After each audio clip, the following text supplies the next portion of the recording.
بسم الله الرحمن الرحيم إن الحمد لله نحمده ونستعينه ونستغفره ونعوذ بالله من شرور أنفسنا ومن سيئات أعمالنا من يهده الله فلا مضل له ومن يضلل فلا هادي له وأشهد أن لا إله إلا الله وحده لا شريك له وأشهد أن محمدا عبده ورسوله أما بعد. Bienvenue à vous après un jour d'absence. Oui, m'en excuser, j'ai eu un empêchement. Donc aujourd'hui, nous attaquons une nouvelle sourate, Inch'Allah, qui est sourate Al-Ma'arij, les voies célestes. Dans l'ordre du Coran, c'est la sourate 70. Sourate 70. Et sourate al-Ma'arij, sourate al-Makkiya, bittifaq al-ulama. Donc c'est une sourate mécoise à l'unanimité des exégètes, des savants. Et elle contient 44 versets. Nous allons essayer de l'expliquer en deux cours, Inch'Allah. La moitié, je vais faire aujourd'hui, et la moitié demain, bi'idhnillah. Donc là, depuis le début de Tafsir Juz Tabarak, nous avons eu affaire uniquement à des surahs Makkiya. Rappelez-vous, une surah Makkiya n'est pas forcément une surah qui est descendue à Mecca. Ça, nous le disons à tous les cours. C'est bien, ça fait toujours un rappel, comme nous l'avons déjà vu dans Usul al-Tafsir. Une surah Makkiya, c'est une surah qui a été révélée avant l'hégire du prophète sallallahu alayhi wa sallam. Et une surah Madaniya, c'est une surah qui a été révélée après l'hégire du prophète sallallahu alayhi wa sallam. C'est-à-dire que tu peux avoir des surahs Madaniya, médinoises, mais qui ont été révélées à Mecca, comme c'est le cas de certains versets qui ont été descendus pendant le pèlerinage de Dieu, certains versets qui ont été descendus pendant Fath Makkah, la conquête de Makkah, etc. Des versets qui sont descendus pendant la bataille d'Uhud, des versets qui sont descendus dans la bataille de Badr, des versets encore Uhud, c'est à Médine, des versets qui sont descendus à Khaybar, des versets qui sont descendus à Tabouk. Tout cela, on les compte comme des versets ou des sourates médinoises alors qu'ils ont été révélés en dehors de Médine. Bismillah. Mohamed, si tu peux nous lire, le faire honorer de ta belle lecture, Inch'Allah. أعوذ بالله من الشيطان الرجيم بسم الله الرحمن الرحيم سأل سائل بعذاب واقع للكافرين ليس له دافع من الله ذي المعارج تعرج الملائكة والروح إليه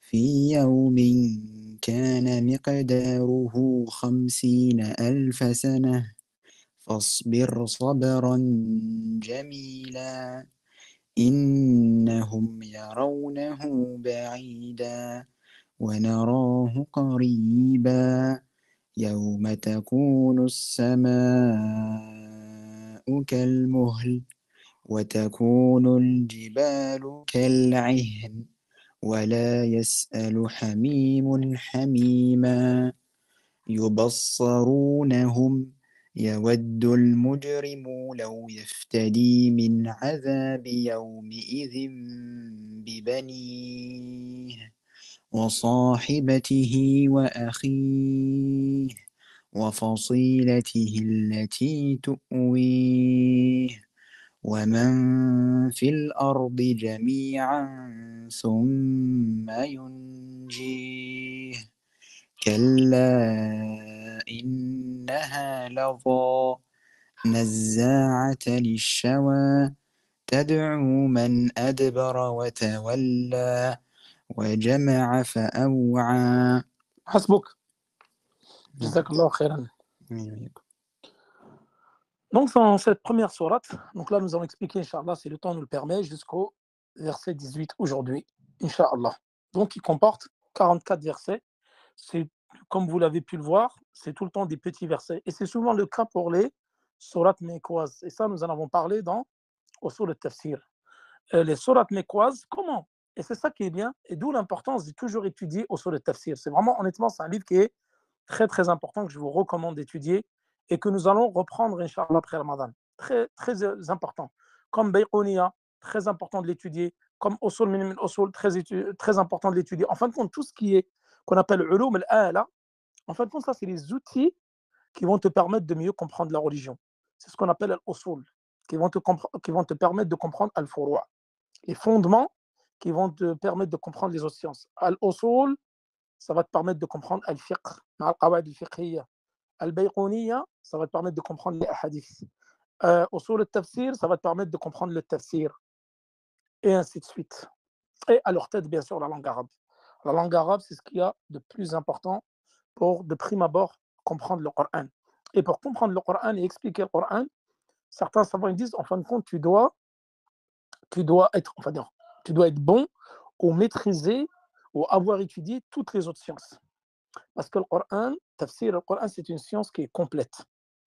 Quand tu vas faire de la aqidah, par exemple, tu vas étudier que la aqidah. Fiqh, tu vas étudier que le fiqh. Alors que le Coran, regardez, souvent, vous voyez, on va parler d'usul al-tafsir. Des fois, on va passer sur un hadith, tiens, je vous donne le hukm, biquniya. On va passer sur des versets, et je vais vous l'expliquer, je vous dis, tiens, on a vu ça dans usul al-tafsir. Tu as besoin de fiqh. Parfois, on va passer sur des ahkam, sur des jugements. On va parler de jurisprudence. Et on va parler, en plus dans le Coran, il y a beaucoup de sira. Beaucoup de sira. On fait souvent référence à la biographie du prophète sallallahu alayhi wa sallam. En plus, je ne sais pas si vous vous rappelez, ceux qui avaient assisté avec nous, les tout premiers cours de sira, l'importance d'étudier la sira nabawiya et d'où est tirée la sira nabawiya. Et nous avons dit le premier livre duquel on tire la biographie du prophète sallallahu alayhi wa sallam, c'est quoi? C'est le Coran. Parce que le Coran, c'est ça la première source de la biographie du prophète sallallahu alayhi wa sallam. Ensuite, les hadiths et ensuite les récits historiques. Là, vraiment, c'est une science complète. Pour ça, c'est vraiment important d'étudier le tafsir. Là, Surat al-Ma'arij, qui veut dire les voies célestes. Et comme je veux dire, le style mekwa, que nous avons déjà détaillé dans Usul al-Tafsir, c'est un style qui est court, avec des versets très courts, et avec un style qui est fort. Et beaucoup des sourates qu'on va étudier, puis à chaque fois que c'est des sourates mécoises, vous verrez, ils vont tout le temps parler du jugement dernier. C'est comme ça que tu reconnais une sourate mécoise. Des fois, même sans savoir si c'est une mécoise ou une médinoise, il suffit de la lire. Juste avec le style, tu reconnais tout de suite. Le style, tu reconnais. Des versets courts, profonds, forts, qui parlent tout le temps des mécréants et qui parlent tout le temps du jour du jugement dernier, du châtiment de l'enfer, paradis, etc. Tu sais que c'est un style mécois. Et quand tu vas trouver des versets du Coran qui vont parler des hypocrites, tout de suite, tu sais que c'est médinois.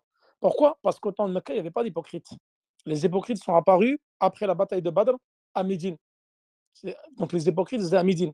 Donc les sourates de Coran qui évoquent les hypocrites, et il y en a plusieurs, surat al-Munafiqin, Baqara, etc., eh ben, tu verras, c'est des sourates qui sont médinoises. Donc ça, c'est juste une parenthèse que j'ai ouverte. Et là, nous attaquons le vif du sujet. Sa'ala sa'ilun bi'adhabin waqi'. Quelqu'un qui a réclamé. Donc ici, dans la traduction, il dit un patient.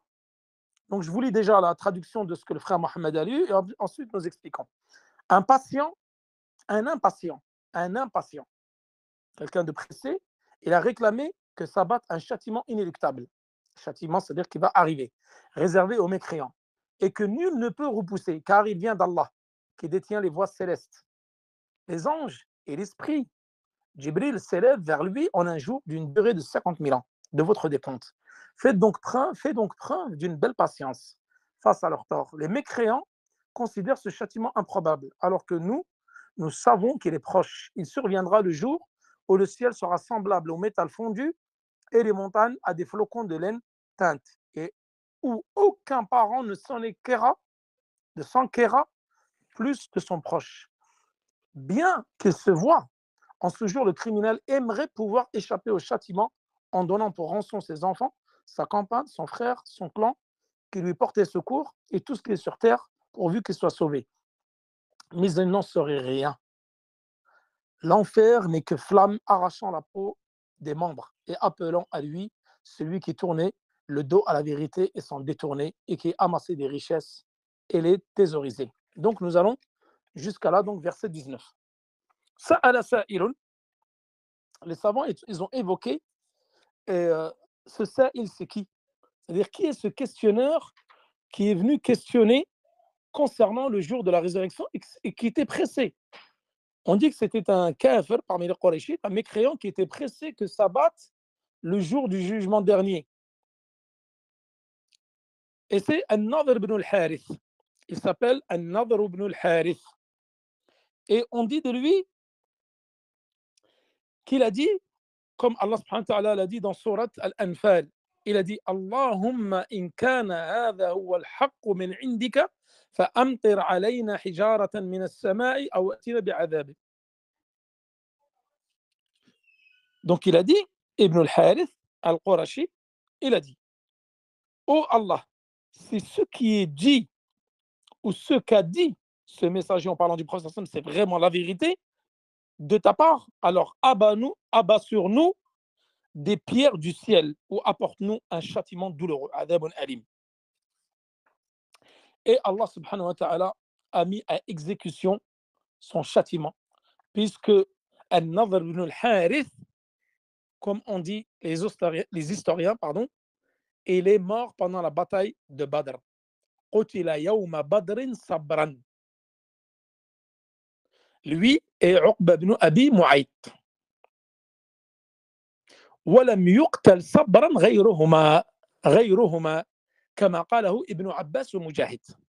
Donc celui-ci, donc le Coran il a été révélé à Mecca, il a dit c'est réellement ce que le prophète disait de la part de son Seigneur, qu'il abat sur nous un châtiment, il nous envoie des pierres ou qu'il nous envoie un châtiment douloureux.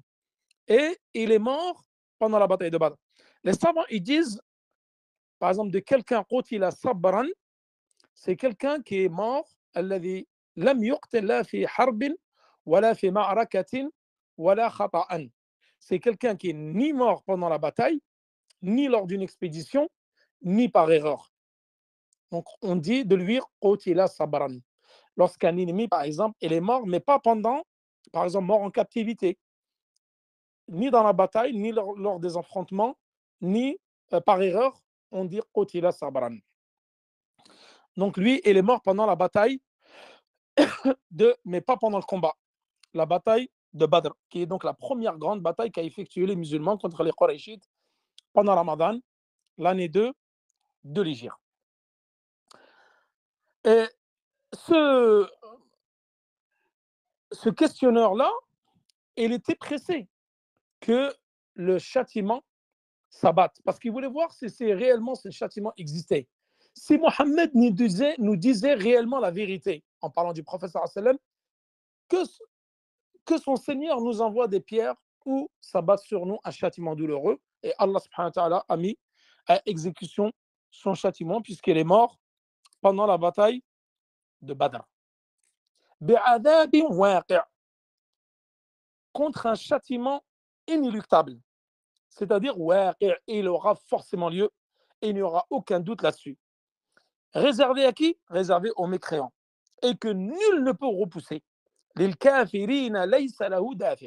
Ce châtiment qui est réservé aux mécréants, donc tu as une part de châtiment dans cette vie-là, et tu as une part de châtiment, et la plus grande part de châtiment, ça sera dans l'au-delà.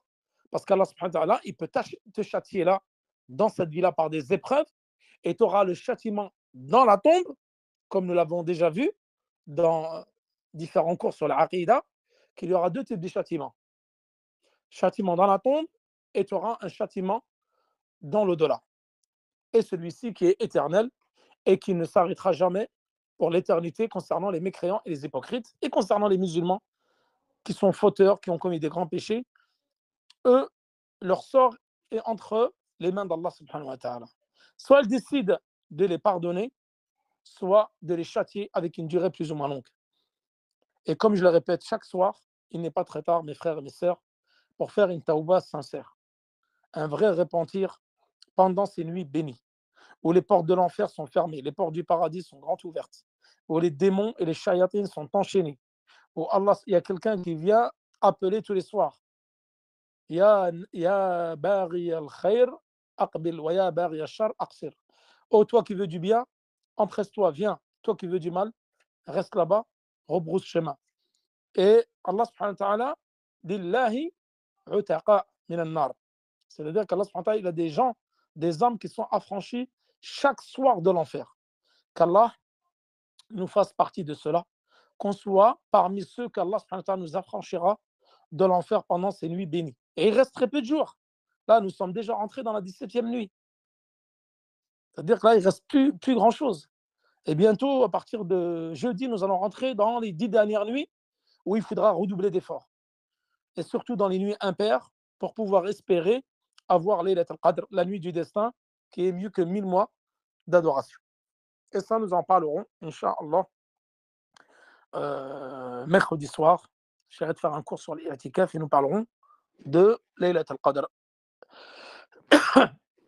Donc, ce châtiment a forcément lieu et nul ne peut le repousser. Min Allahi dhil ma'arij. C'est-à-dire qu'il vient d'Allah subhanahu wa ta'ala qui détient les voies célestes. Allah subhanahu wa ta'ala qui détient les voies célestes. Donc Allah subhanahu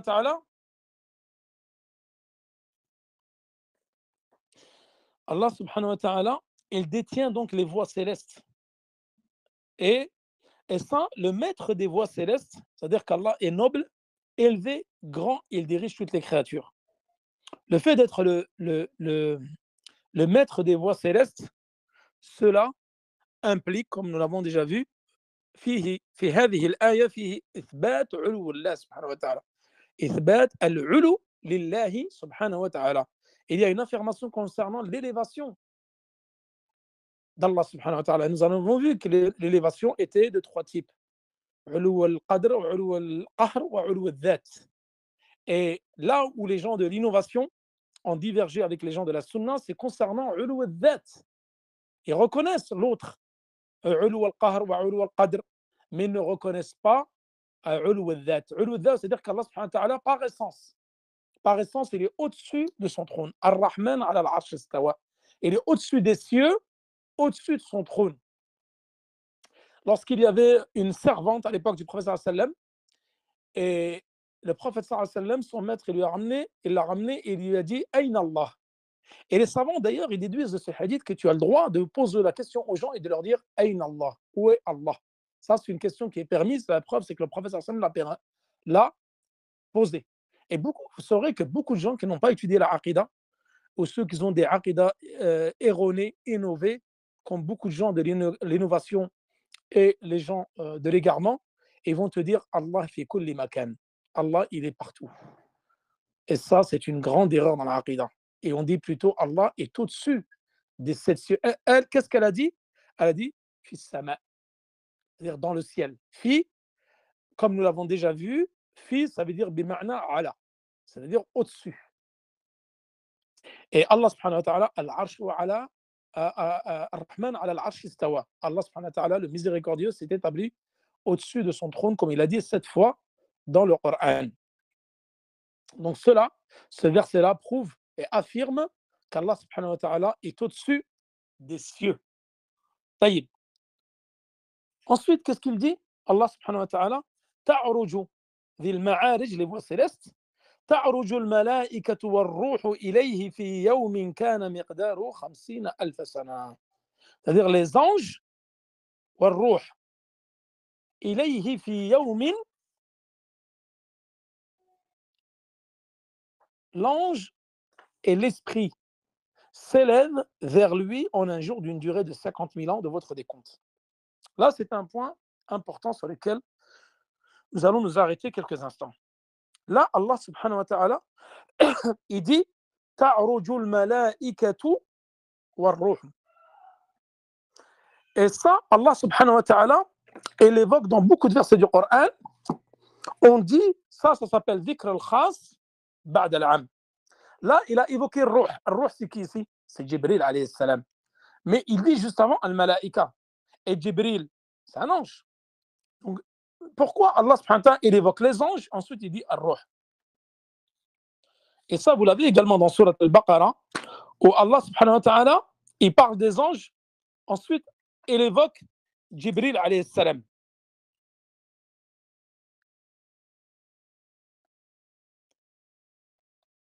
Pourquoi? Par exemple, dans Surat al-Baqarah 98, Man kana aduwan lillahi wa malaikati wa rusulihi wa Jibril wa Mikail. Ou Mikala. C'est-à-dire, celui qui est ennemi d'Allah, de ses anges, de ses prophètes et de Jibril. Là, les savants, ils disent Allah subhanahu wa ta'ala, parfois, dans les versets du Coran, il évoque une généralité concernant, par exemple, des gens, des anges, etc. Ensuite, yukhassis bi Jibril. Alors que Jibril, il fait partie des anges. Pourtant, il est évoqué seul. Même les savants de l'Balagha, de l'éloquence, c'est le dhikr al-khas ba'd al-'am. Donc, au début, on évoque les anges de façon générale et ensuite, on va évoquer de façon particulière Jibril pour vous montrer l'importance qu'a Jibril, alayhi salam. إليه في يوم كان مقداره 50,000 سنة. Ils vont monter, donc les anges, et Ruh Jibril alayhi salam, ils vont monter donc de la terre, de notre terre, vers Allah subhanahu wa ta'ala, donc vers tout proche d'Allah subhanahu wa ta'ala, في يوم كان مقداره 50,000 سنة. Les savants du tafsir ont donné deux explications concernant 50,000 sana. Ils disent qu'en fin de compte, les anges, ils vont parcourir une distance qui est entre la terre et Allah subhanahu wa ta'ala jusqu'au trône en un jour. Fi yawmin. Donc les anges et les âmes, elles vont monter vers Allah subhanahu wa ta'ala. Là, il y en a certains, ils ont dit Ruh, بعض المفسرين, تعرج الملائكة والروح. Ils ont dit jins al-ruh, c'est-à-dire les âmes des croyants et des mécréants le jour de la résurrection. Et certains, ils ont dit Ruh ici, c'est Jibril alayhi salam.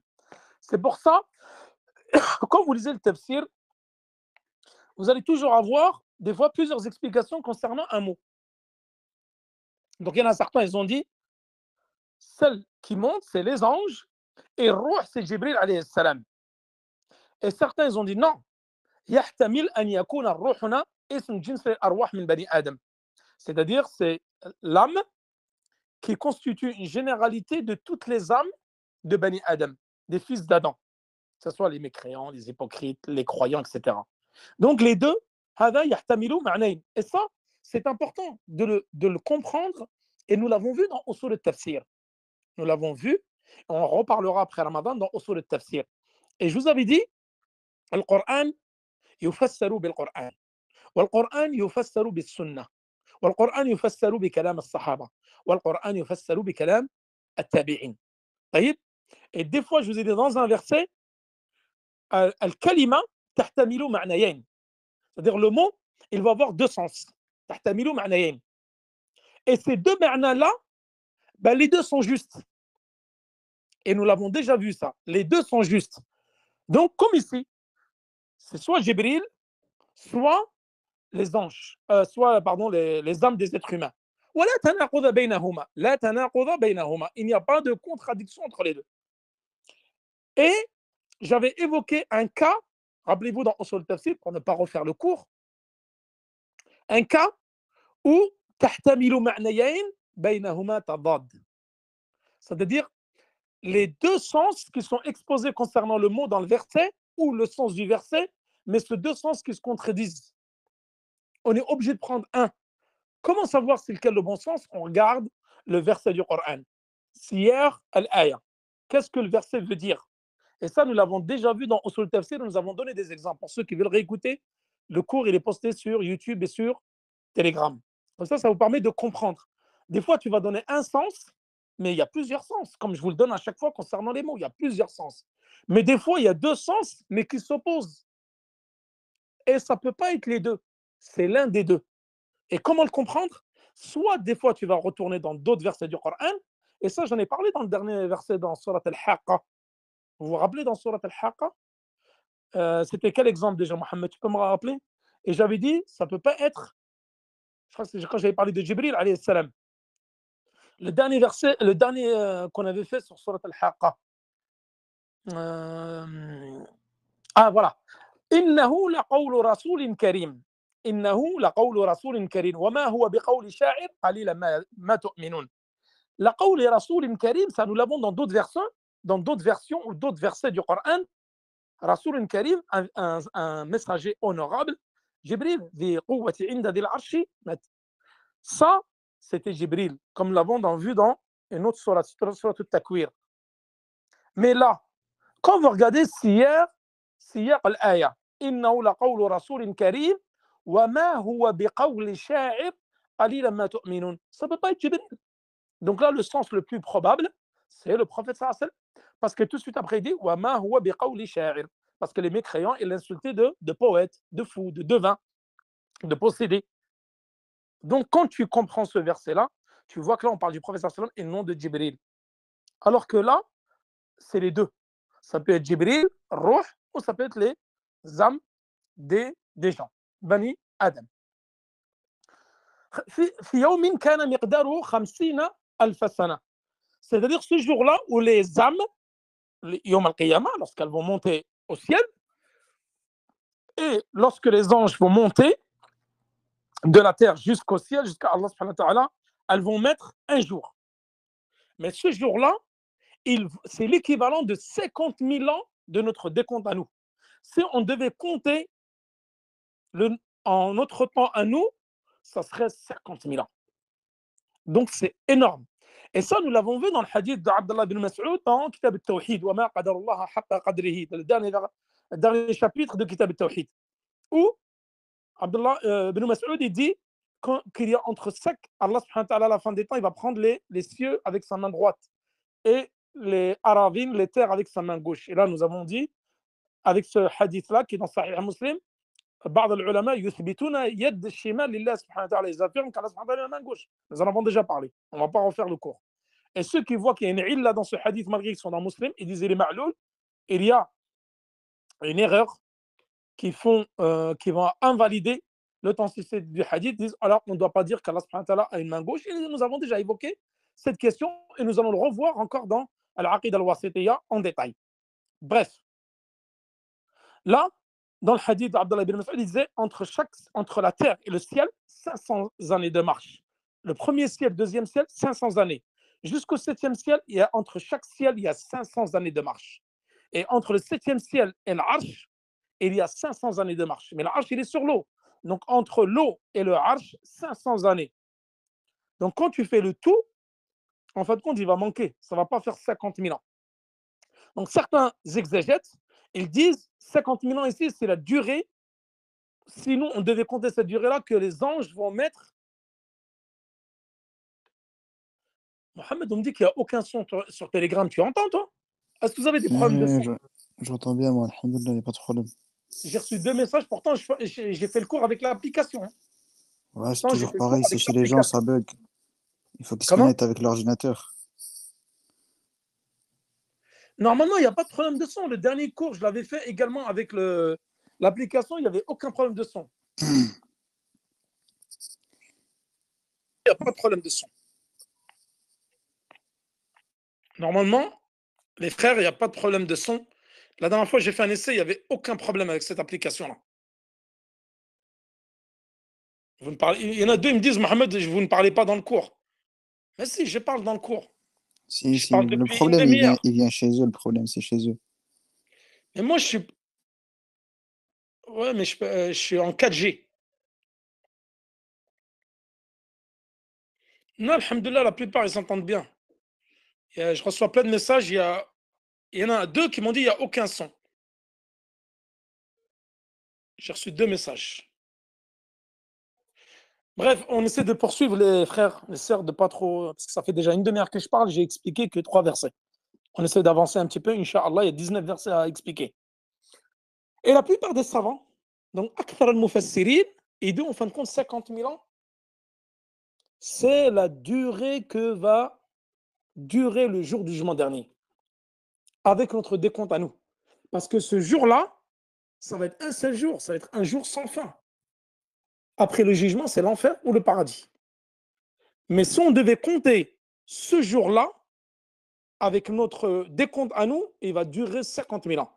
Donc ils disent, les savants, la plupart des exégètes, ils disent 50 000 ans ici, en fin de compte, c'est la durée que va durer le jour du jugement dernier avec notre décompte. Subhanallah, vous imaginez? Et ça, on va en parler dans Aqidat al-Sunnah al-Jama'a, al-Iman bil-Yawm al-Akhir. Al-Iman bil-Yawm al-Akhir qu'on va détailler en plusieurs cours. Et ce jour-là, subhanallah, il va durer 50 000 ans. En fin de compte, un jour auprès d'Allah, et avec notre décompte, ce n'est pas le jour qui va durer 50 000 ans. C'est le temps relatif avec notre décompte à nous, ça sera 50 000 ans de notre temps à nous. Mais ce jour-là, en fin de compte, il va durer 15 jours auprès d'Allah. Ça va être un jour sans fin. Et كذا قاله ابن عباس كما جاء عن ابن عباس ومجاهد, ils ont dit que 50 000 ans, c'est la durée du jour du jugement dernier. Plus que certains ont dit que c'est la durée que les anges vont mettre entre la terre et Allah subhanahu wa ta'ala. Donc la plupart, beaucoup d'exégètes, et ils penchent sur la vie que c'est la durée du jour du jugement dernier.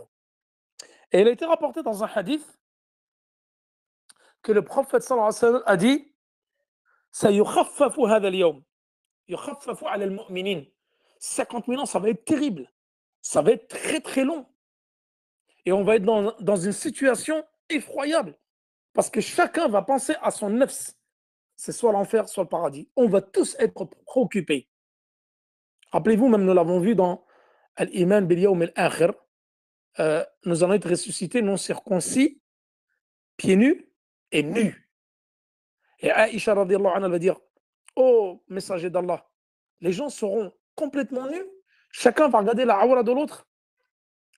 Et le prophète sallallahu alayhi wa sallam a répondu à Aïcha, les gens vont tellement être dans un souci, dans un profond désarroi, que personne va penser un seul instant on va être préoccupé à regarder la awra de l'autre. Il va plutôt être préoccupé de son cas s'il va rentrer au paradis ou en enfer. Parce que ça va être un jour sans retour. Là, ça sera fini pour nous. Et il n'y aura plus de retour. Ce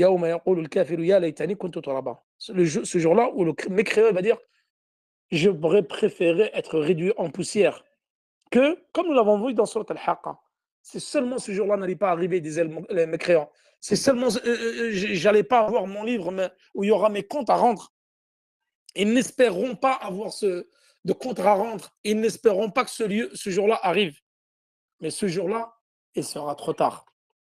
Il n'y aura plus de marche arrière. C'est pour ça, la personne, wallahi, je le dis tout le temps dans mes cours, vous êtes en bonne santé, vous êtes vivant, alhamdulillah, œuvrez.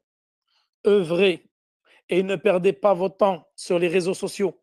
Ne perdez pas votre temps dans les futilités. Ne perdez pas votre temps dans le qil wal qal. Il n'y a pas le temps. La vie, elle est trop courte. La vie, elle est trop courte. Apprendre sa religion, la mettre en pratique. Al-ihsan, comme nous l'avons vu avant-hier, la bienfaisance envers les autres, envers les parents, envers les gens. Toute bonne action compte. La moindre, le prophète sallallahu alayhi wa sallam, il disait tasaddaq walaw bi shaqqi tamra. C'est-à-dire, fais une aumône, ne serait-ce qu'avec un noyau de date. Juste quand tu vois ton frère, tu lui souris, c'est une sadaqa. En fin de compte, il ne faut rien lâcher, les frères. Il ne faut rien lâcher. Tout compte. Ça compte. La moindre bonne action, il faut aller la chercher. Il faut aller chercher les bonnes actions. Et surtout, éviter les mauvaises actions. Et les dégâts de la langue. Les dégâts de la langue. Parce que c'est l'organe qui va nous précipiter le plus en enfer. La majorité des habitants de l'enfer, c'est à cause de la langue. La médisance, la calomnie, le verbiage futile, le mensonge, le faux témoignage, le fait de jurer par autre qu'Allah subhanahu wa ta'ala, la trahison, le colportage, tout vient de la langue. Méfiance, et surtout pendant ces jours de Ramadan. La personne, c'est le Coran. Alaykum bil Coran. Écoutez les doros de tafsir comme vous êtes en train de le faire. Lire le Coran, la journée, œuvrer, saddaq, donne à manger aux jeûneurs, fais des œuvres caritatives, des puits, achète des Corans, achète des livres, tu les mets à la mosquée, etc. Aide les pauvres. Faire un maximum de bonnes œuvres, car l'œuvre, elle est multipliée par 10 à 700 et plus. Alors que la mauvaise action, elle est uniquement une mauvaise action. Et ça, c'est dû à la très grande miséricorde d'Allah subhanahu wa ta'ala, et c'est bien fait sur nous. Et donc, 50 000 ans. Ce jour-là, il va durer 50 000 ans. Mais le prophète sallallahu alayhi wa sallam, il a dit, سيخفف عن المؤمنين. يخفف. Allah, il va l'alléger pour les croyants. Comme s'il allait durer وقت الصلاة المكتوبة. Dans une version, وقت الصلاة المكتوبة, le temps d'une prière obligatoire. Et dans un hadith, entre Dhuhr, pardon. Et dans un hadith, ce temps-là, pour le croyant, Allah subhanahu wa ta'ala, il va lui réduire durée d'attente comme si c'était entre le dhuhr et l'asr. Pour nous, on ne va pas sentir la longueur, il va passer vite, Inch'Allah, pour les véritables croyants. Pour les mécréants, il va durer 50 000 ans, avec le décompte de notre décompte sur terre. Fasbir sabran jamila. Fasbir, là, Allah subhanahu wa ta'ala s'adresse à qui? Il s'adresse au prophète sallallahu alayhi wa sallam. Fais donc preuve d'une belle patience face à leur tort. La patience, c'est par rapport à qui? Par rapport aux Qurayshites, qui l'insulte de possédé, de menteur, de fou, de charlatan. Patiente. Et ceux qui ont le plus patienté, c'est qui? Les prophètes sallallahu alayhi wa sallam. Les prophètes, que le salut, la bénédiction soit sur eux, c'est eux qui ont le plus patienté par rapport à. Et même il y a eu beaucoup de messagers et beaucoup d'envoyés qui ont été tués. Comme cela a été rapporté, par exemple, les Juifs, en une journée, ils ont tué je ne sais pas combien d'envoyés. Des envoyés qui ont été tués, d'autres qui ont été jetés dans des puits, etc. Ils ont beaucoup patienté. Dhunnoun, c'est qui? Yunus alayhi salam, qui a été avalé par une baleine et qui a fait la dua à Allah subhanahu wa ta'ala. Et Allah subhanahu wa ta'ala lui a permis d'être recraché par la baleine. Et Allah l'a rechoisi et l'a honoré, il lui a effacé ses péchés. Parce que Yunus alayhi salam n'a pas patienté par rapport à son peuple. Il n'a pas patienté et il est parti mécontent. Il a été avalé par la baleine, comme nous l'avons vu dans Surat Al-Qalam, parce qu'il a été tiré au sort sur le bateau et ils l'ont jeté par-dessus bord. Donc là, Allah subhanahu wa ta'ala dit au prophète, patiente d'une belle épreuve face au tort. Comme nous devons patienter face au tort des autres. Il y a des gens, ils vont nous faire du tort. Des gens, ils vont nous faire du tort, ils vont nous faire du mal. Des êtres maléfiques. Et encore plus dans la da'wah. Et encore plus lorsque quelqu'un il prêche le tawhid. Quelqu'un qui prêche le tawhid, qui prêche la bonne parole, il va être qu'est-ce qu'il a dit Cheikh Mohammed bin Abdel Wahhab? Al-ilm wal-amal bihi wad-da'watu ilayh was-sabru 'ala al-adha fihi. As-sabru 'ala al-adha.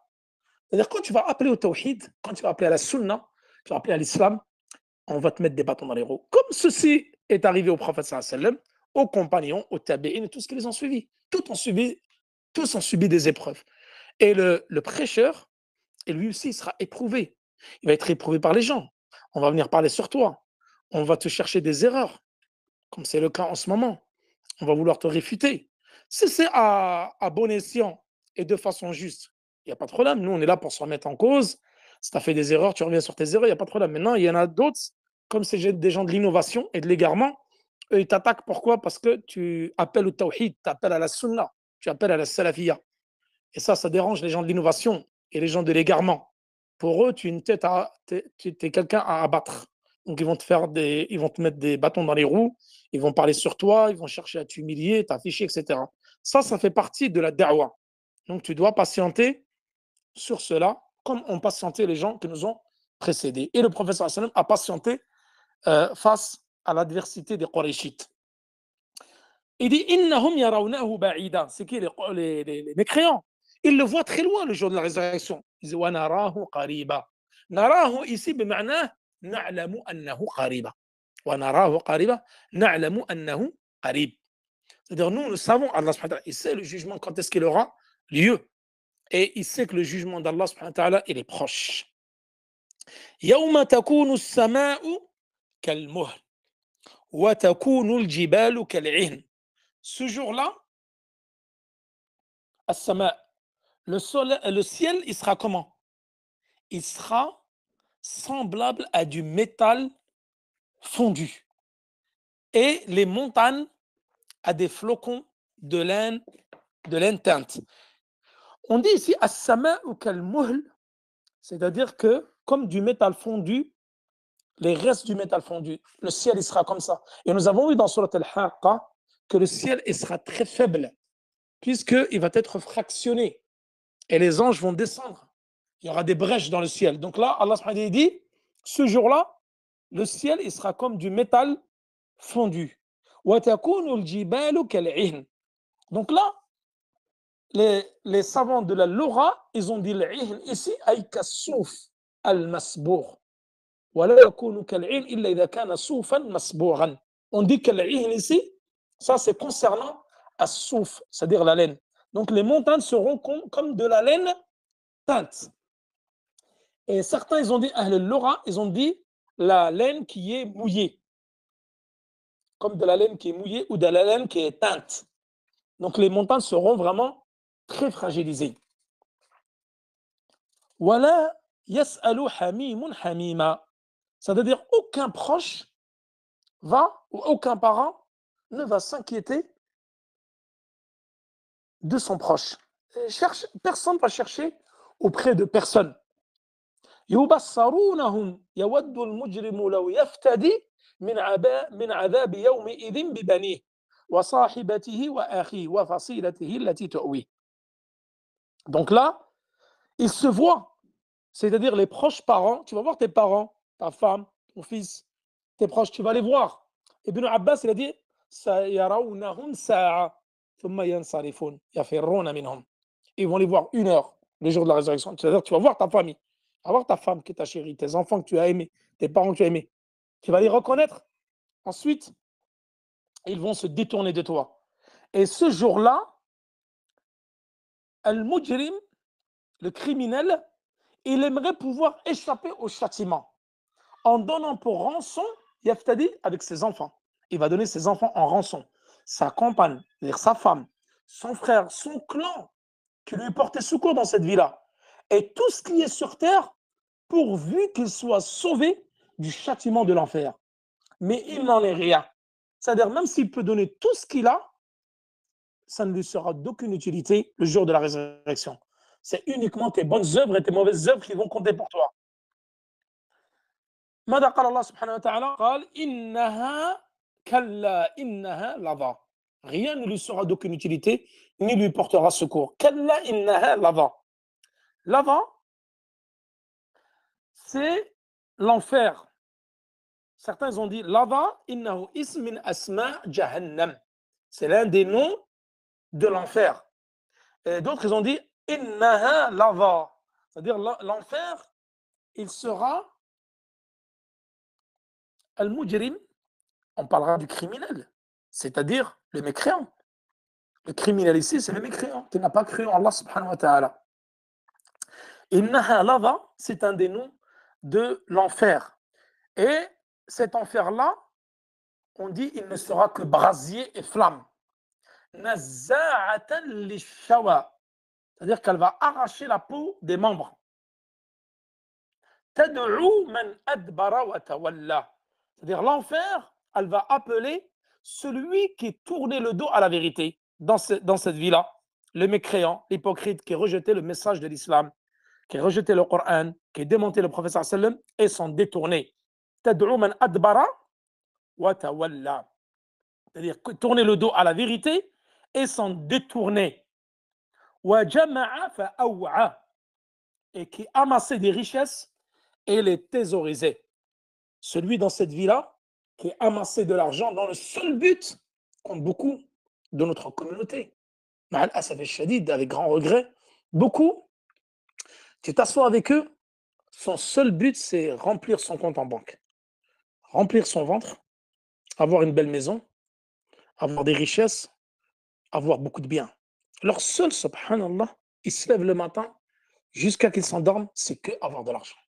Et le prophète sallam, il a dit أشد فتنة على أمتي فتنة النساء والمال وكانت فتنة بني إسرائيل النساء. La pire fitna que va connaître ma umma, ma communauté, la fitna des femmes et de l'argent. Et كانت, c'est-à-dire la fitna de Bani Israël, des fils d'Israël, c'est quoi? C'était les femmes. Leur plus grande source de tentation, c'était les femmes. Et nous, ça sera les femmes et l'argent. Comme m'a dit le prophète sallam, ithnan la yashba'an, deux qui ne seront jamais rassasiés. Talibou mal wa talibou ilm. Celui qui demande la science, il ne sera jamais rassasié de la science. Et celui qui demande l'argent, ce bas monde-là, il ne sera jamais rassasié de ce bas monde-là. Et dans un hadith de Sahih al-Bukhari, il dit Bani Adam, Allah subhanahu wa ta'ala dit Bani Adam, si tu lui donnes 2 fleuves d'or, 2 fleuves, vous voyez c'est quoi le fleuve? Le Rhône. On donne le Rhône et la Saône, 2 fleuves d'or, il va te demander quoi? Un troisième fleuve. C'est-à-dire Bani Adam, il n'est jamais rassasié. C'est-à-dire qu'il n'y a rien qui peut le satisfaire, sauf la terre lorsqu'elle va boucher sa bouche quand il va être enterré dans un cimetière. Il n'y a rien pour le rassasier, Bani Adam. Et les gens qui sont sincères envers Allah subhanahu wa ta'ala et qui demandent la science. Et d'ailleurs, c'est pour ça qu'Allah subhanahu wa ta'ala, le prophète sallallahu alayhi wa sallam n'a rien demandé. La seule chose que le prophète sallallahu alayhi wa sallam a demandé de ce bas monde-là à Allah subhanahu wa ta'ala, c'est quoi? Est-ce que quelqu'un peut répondre? Est-ce que connaît quelqu'un? Est-ce que quelqu'un connaît la réponse? Qu'est-ce que le prophète sallallahu alayhi wa sallam a demandé de cette vie-là à Allah subhanahu wa ta'ala? La science. Jazakum Allah khair. Wa qur rabbi zidni ilma. La seule chose qu'Allah subhanahu wa ta'ala, la seule chose que le prophète sallallahu alayhi wa sallam a demandé à Allah de lui augmenter, c'est pas les richesses, c'est pas les enfants, c'est pas les femmes, c'est pas les parfums, c'est pas, non, c'est la science.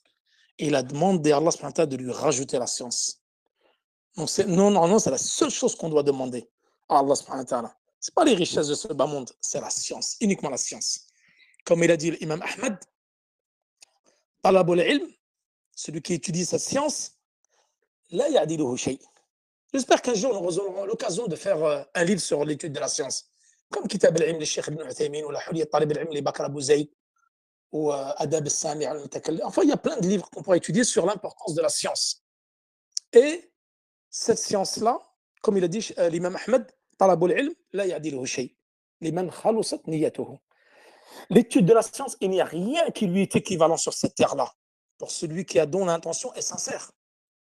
Toi, quand tu vas étudier la science, tu es mieux que celui qui passe la nuit à prière. Tu es mieux que celui qui passe la journée à jeûner. Tu es mieux que celui qui donne sadaqa. Tu es beaucoup mieux. Parce qu'Allah subhanahu wa ta'ala, il va t'élever en degrés. Allah subhanahu wa ta'ala, il va élever les gens en degrés, ceux qui étudient la science, à condition que tu sois sincère envers Allah subhanahu wa ta'ala. Il n'y a pas meilleure chose dans cette vie-là que de demander la science avec sincérité. En dehors des actes obligatoires. C'est-à-dire la salat, al-zakat, al-hajj, al-umrah, siyam. En dehors des choses obligatoires, la meilleure chose que tu puisses faire sur terre, c'est quoi? Talab al-ilm.